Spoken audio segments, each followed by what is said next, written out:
Nianze tafakuri yangu hii katika ibada yetu hii maalum nikiwakaribisheni nyote katika kanisa letu hili kuu Mtakatifu Teresia wa Mtoto Yesu la Jimbo Kuu Katoliki la Tabora. Waheshimiwa mapadri, viongozi kutoka baraza letu la maaskofu Tanzania, kutoka hiyo kurugenzi ya kichungaji, idara ya utume wa lei, na mapadri mliotoka majimboni, waheshimiwa wako wakfu na wao naona baadhi wako hapa wanaotusindikiza katika ibada hii,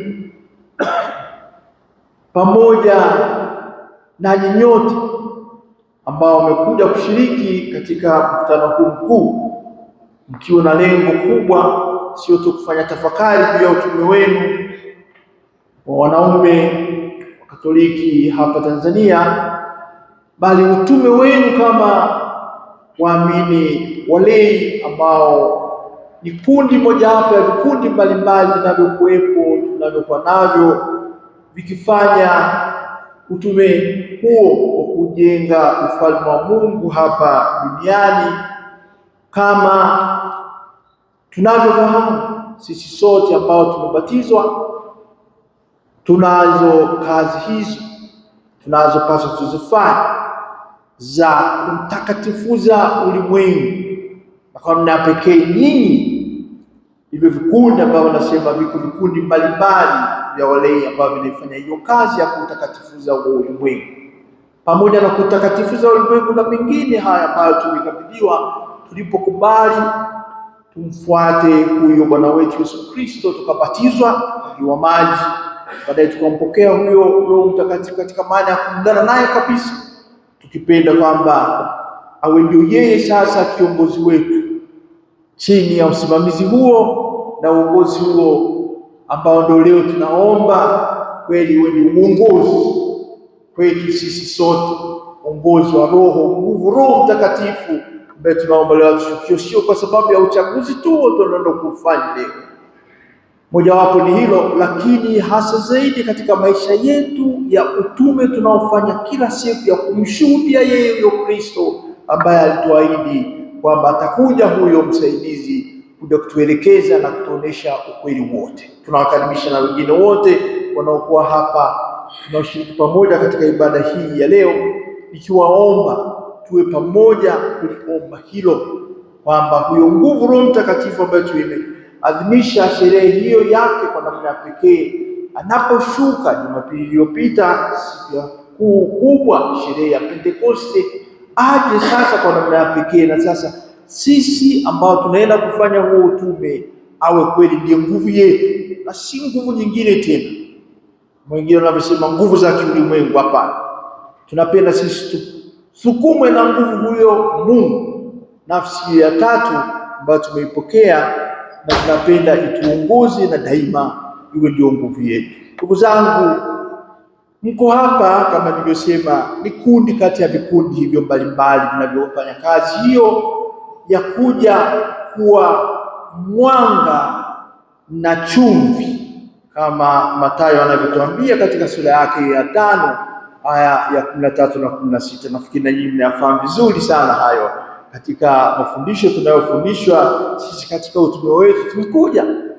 Tumekubali na tunakuja tufanye zaidi ya kawaida, zaidi ya kuambatizwa. Mimi nimependa sasa nijie katika kikundi fulani ambacho chenye kina taratibu, kina kanuni.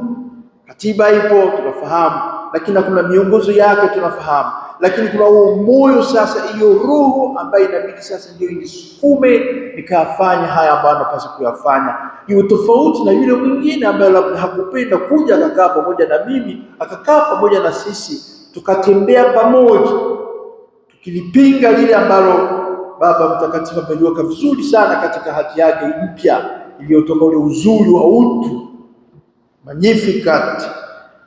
Kama umeshaiona, naamini kuna wengine wameshaiona hapa, Magnificat Humanitas ni hati mpya ya Baba Mtakatifu ya kwanza ya kwake, wanasema hati encyclical aliyeitoa. Sasa anatuita hapo sisi tuondokane na ile ya umimi, ule kutengeneza mji wa wewe peke yako, badala ya kutengeneza mji wa mimi na ni Mungu mwenyewe anaotengeneza. Mungu anaotengeneza na mimi, alafu mimi na yeye huyo mwingine.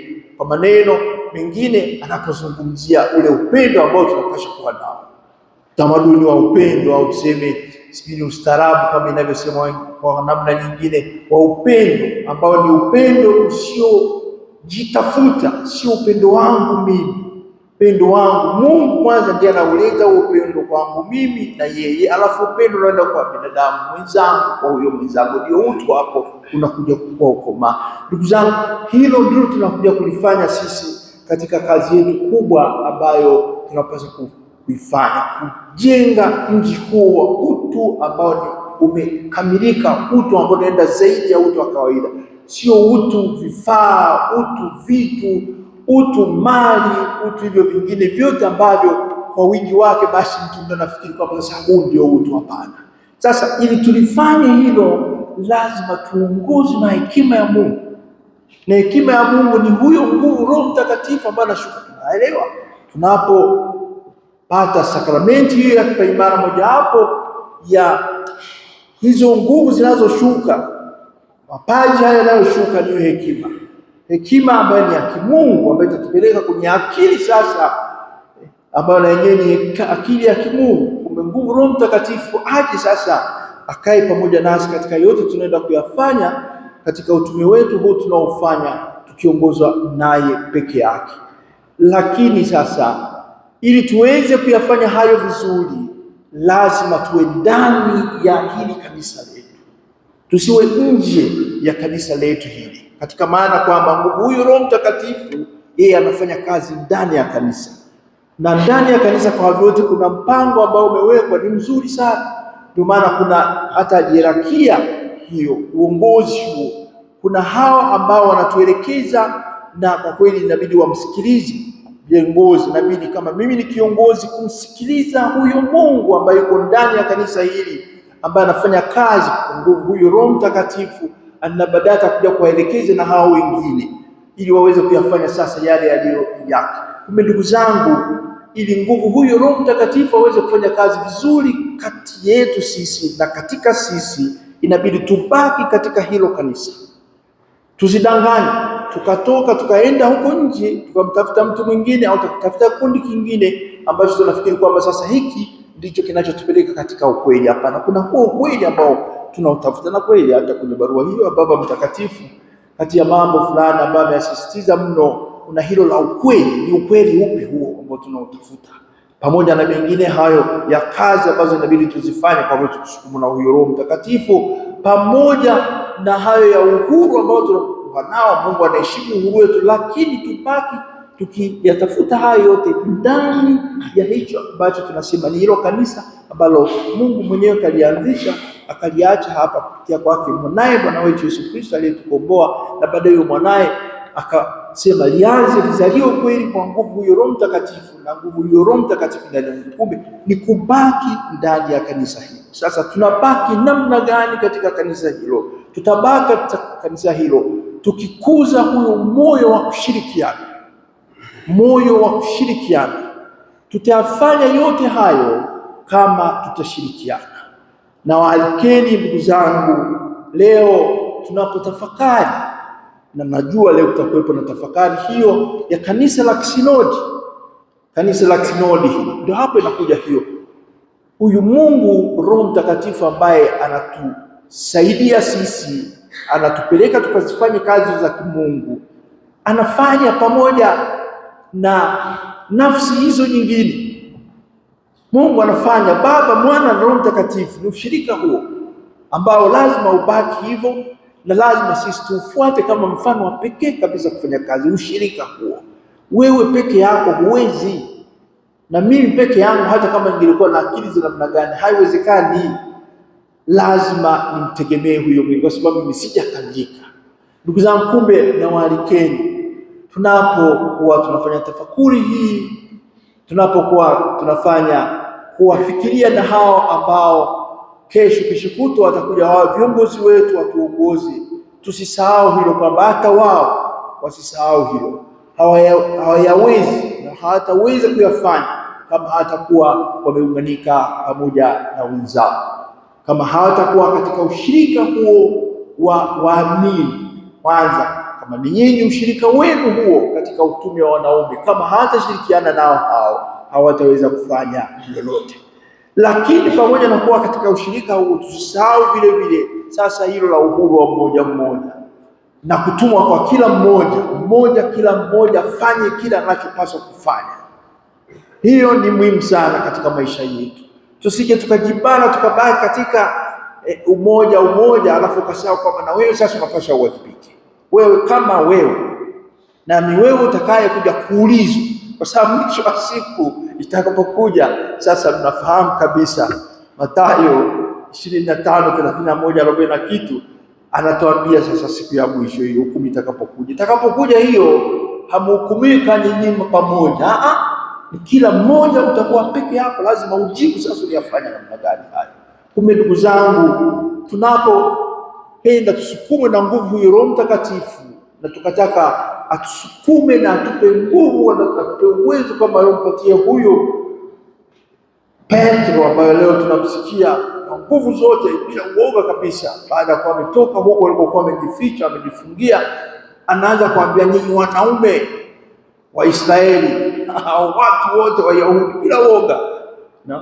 Hivyo unaweza kuyafanya yote haya, ndiyo uyafanye, lakini ujue kabisa kwamba mwisho wa siku, kama Petro alivyofanya na baadaye wengine hawa mitume walivyofanya, walijisimamia ni yeye mwenyewe, asubiri nani mwingine aje kusema bwana mimi ngoja aje huyu aje kunitetea, au no, ni mimi mwenyewe nasimama naye asema hayo ni mimi, lakini nikisaidiwa na huyo nguvu huyo ambaye ni Mungu mwenyewe, ambaye daima hata niangusha kama nitabaki naye. Tumuombe Mungu huyo Roho Mtakatifu ambaye tunataka aje ashuke akae nasi, atusukume sasa tukayafanye hayo ambayo tunapaswa kuyafanya. Ndio haya tuliyosikia katika sehemu hiyo ya Injili ya Luka sura ya 4. Sisi kama batizwa, sisi kama waimarishwa, sisi kama sasa wanaojitoa tukazifanya hizo kazi kama viongozi, kama manabii, yote tunaenda kuyafanya kama makuhani, tukayafanya sasa hayo. Kama ni kutetea haki, twende tukaitetee hiyo haki, na kwa kweli ndio hapo tutakuwa tunaenda sasa utakatifuza wa ulimwengu.